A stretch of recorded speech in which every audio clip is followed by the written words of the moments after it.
इन घटनाओं को हम मंत्र मार के नहीं रोक सकते हैं, लेकिन आप सबकी एकता से, आप सबकी एकजुटता से, आप सबकी तत्परता से हम प्रशासन को और अपराधियों के ये गलत मंसूबों को कामयाब नहीं होने देंगे। ये अगर हम सब एक रहेंगे तो जरूर इनकी मंसूबों को नाकाम कर दिया जाएगा।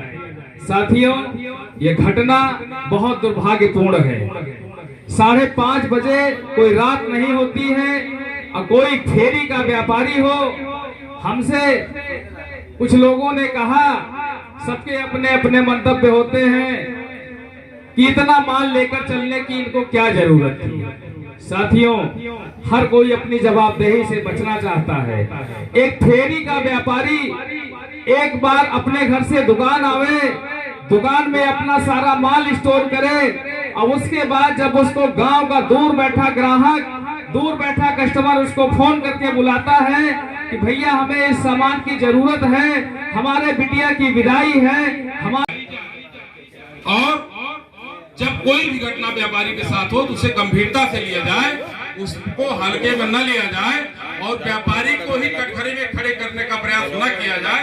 ऐसा एक निर्देश सभी थानाध्यक्षों को जारी किया जाए। ये 3 निर्देश सुंदरपुर के व्यापारियों के लिए। वहाँ पेट्रोलिंग होनी चाहिए। हमने इस बात किया है, आज लिख कर भी अभी हम लोग कप्तान साहब को देंगे। अभी हम लोग लिख के कप्तान साहब को देंगे। इसके अतिरिक्त मैं यहाँ पर बैठा हूँ, अगर हमारे किसी भी व्यापारी को व्यापार करने की समस्या से लेकर कोई भी समस्या ऐसी हो जिससे उनका व्यापार प्रभावित हो, किसी की जमीनी जायदाद झगड़ा हम नहीं निपटा पाएंगे। व्यापार संबंधी अगर कोई समस्या है तो उसके लिए हम लोग आप सभी का स्वागत करते हैं। आप लोग अपने अपनी समस्या हमें बता सकते हैं, उसको हम निस्तारण कराने का प्रयास करेंगे। नहीं निस्तारण होगा तो व्यापार कल्याण बोर्ड में भेजकर उस समस्या का निस्तारण करने का रिकॉर्डिंग इसलिए कराई जा रही है कि आप लोगों के अवगत रहे कि आप लोगों ने सहमति व्यक्त किया है मंच से, हम लोग कोई निर्णय नहीं ले रहे। शनिवार तक का समय, शनिवार को तारीख है 16 नवंबर तक समय पुलिस प्रशासन को आप सबकी सहमति पर दिया जा रहा है। 16 सितंबर तक खुलासा हो जाता है, यही मंच लगाकर पुलिस को हम लोग सम्मानित करने का काम करेंगे। अगर 16 तो यहीं पर हम लोग पुनः निर्णय लेते हुए आगे हमें किस प्रकार से आंदोलन करना है इसका निर्णय भी हम लोग यहीं पर ले लेंगे। 17 तारीख को अब ये निर्णय हो जाएगा कि बैठक जिले में की जाए, यहाँ की जाए। हमको लगता है यहीं पर किया जाएगा। यहाँ के व्यापारी हैं, हम लोग जिले से आ जाएंगे यहीं पर ना, तो सारे लोग सहमत हो। पुनः एक बार मैं चाहता हूँ हाथ उठाकर जो निर्णय हुआ उसका एक बार पुनः समर्थन करें कि हम लोग 16 तक का समय दे रहे हैं।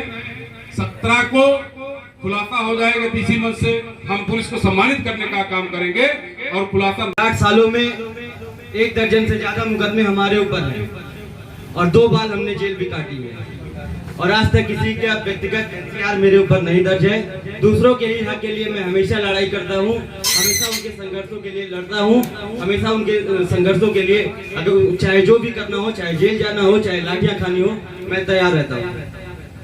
बड़े भाई भैया रविंद्र त्रिपाठी जी भी मौजूद है। शायद आज मेरी पहली मुलाकात है उनसे, लेकिन मैं पेपरों के माध्यम से, मीडिया के माध्यम से उन्हें जानता हूँ। जिस तरीके से उन्होंने शहर में न्याय दिलाया भरत जी के यहाँ, मुझे लगता है कि अगर आप सबके बीच आए हैं तो आप सबको भी न्याय जरूर मिलेगा। आप सभी ने 5 दिन का समय लिया है, उन्होंने नहीं दिया है, आप सभी ने लिया है। इस बात का ध्यान रखिएगा कि जब 5 दिन बाद मीटिंग होगी तो आप सभी अपने साथ 2-2 लोग को जरूर इस मीटिंग में लेके आइएगा, जिससे इनकी ताकत मजबूत हो, आपकी ताकत मजबूत हो, ये कुर्सियां खाली ना दिखाई दें। आप सभी से एक निवेदन और है कि हमें सोचना पड़ेगा कि पुलिस मजबूर क्यों है। देखना पड़ेगा कि इतनी घटनाएं आखिर कुछ दिनों से क्यों छोटी छोटी बात पर हमारे जिले में आईजी को आना पड़ता है। क्या हमारी पुलिस में इतनी ताकत नहीं है कि वो हैंडल खुद कर सके इस मामलों को? आप सभी को सोचना पड़ेगा और आप सभी को इस बात को बहुत अच्छे से जानना पड़ेगा। और जब तक आप सभी सुरेश भैया की लड़ाई, अपनी व्यक्तिगत लड़ाई, अपने घर की लड़ाई लड़के नहीं समझेंगे, तब तक हम और आप कमजोर रहेंगे और हमारे आपके साथ ऐसे ही घटनाएं होती रहेंगी। मैं आज भी देख रहा हूँ सुदनापुर में इतनी बड़ी घटनाएं हैं, काफी व्यापारी भाई अपनी दुकान खोलकर बैठे हैं। न्याय सुल्तानपुर में ऐसे नहीं मिला था। न्याय तब मिला था जब सब दुकानें बंद हो गई थी। जब भी मीटिंग होती थी सभी व्यापारी अपनी अपनी दुकानें बंद करके मीटिंगों में आते थे, तब जाके एक व्यापारी को न्याय मिला। हाँ, इसका उद्देश्य क्या था? आज सुदनापुर बाजार में हमारे व्यापारी सुरेश सोनी जी के साथ जो लूट हुई थी, उस लूट में पुलिस ने अभी तक क्या किया है, क्या कार्रवाई हुई है और हमें आगे क्या करना है, इस लूट के खुलासे के लिए हम व्यापारियों को मिलकर आगे क्या करना है, इस पर निर्णय लेना था। हमसे पुलिस अधीक्षक महोदय की, अपर पुलिस अधीक्षक महोदय की और सीओ से लगातार इस संदर्भ में बात हो रही है। उन लोगों ने उनका यह कहना था कि हमें और कुछ समय चाहिए। तो हमें यह महसूस हुआ कि पुलिस कार्य ठीक कर रही है और चूँकि पिछले महीने में जो भरत सोनी जी के साथ घटना हुई थी, उसमें पहले हम लोगों ने 72 घंटे का समय दिया था, फिर 3 दिन का समय दिया था। ऐसे करते करते लगभग 15 दिन का समय हम लोगों ने दिया था और जिसका परिणाम यह रहा कि लूट के सारे मुलजिम गिरफ्तार किए गए, 2 का इनकाउंटर हुआ मुठभेड़ में, 100% माल बरामद हुआ। तो यह है हमारे पुलिस अधीक्षक सोमेन वर्मा जी, हमारे आईजी अयोध्या रेंज प्रवीण कुमार जी के कुशल नेतृत्व में पुलिस ने अच्छा काम करने का काम किया था। जिस घटना को देखते हुए हम लोगों ने इस घटना में भी पुलिस को समय देने का निर्णय हमारे यहाँ उपस्थित सैकड़ों व्यापारियों के माध्यम से लिया गया है कि पुलिस को 5 दिन का समय और दिया गया है। पुलिस का 16 नवंबर तक हम लोग इंतज़ार करेंगे खुलासे का। उसके बाद 17 नवंबर को फिर यहाँ पर बैठक होगी। आगे क्या निर्णय लेना है, यह 17 तारीख को हम लोग बैठक करके पुनः निर्णय लेंगे।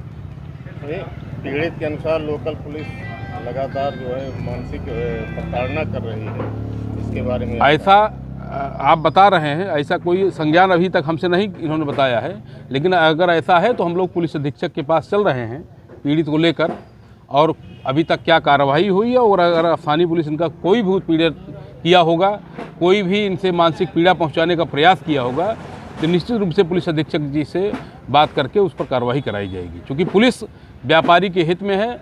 और मैं एक बात और कहना चाहता हूँ कि वर्तमान सरकार में, योगी सरकार में व्यापारियों की सुरक्षा के लिए जितनी तत्परता दिखाई जाती है, हम पिछले 20-22 सालों से व्यापारियों के बीच में संगठन के विभिन्न पदों पर काम किए हैं। लूट की घटना में पिछली कई सरकारों में कभी भी आईजी स्तर का अधिकारी मौके पर नहीं जाता था, हत्या हो जाने पर भी नहीं जाता था। हमारे कोयरीपुर बाज़ार में 3-3 हत्याएं हुई थी पिछली सरकार में, पिछली सरकार का मतलब अखिलेश जी की सरकार में। तो वहाँ पर एक एसपी के अलावा कोई अधिकारी नहीं गया और ना कोई कार्रवाई हो पाई थी। बहुत दिनों बाद मुलजिम पकड़ा गया था। तो कम से कम जो वर्तमान में घटना हो रही हैं वो नहीं होनी चाहिए, उसकी हम निंदा करते हैं। लेकिन जो भी घटना हो रही हैं उनका खुलासा हो रहा है और मुलजिम पकड़े जा रहे हैं।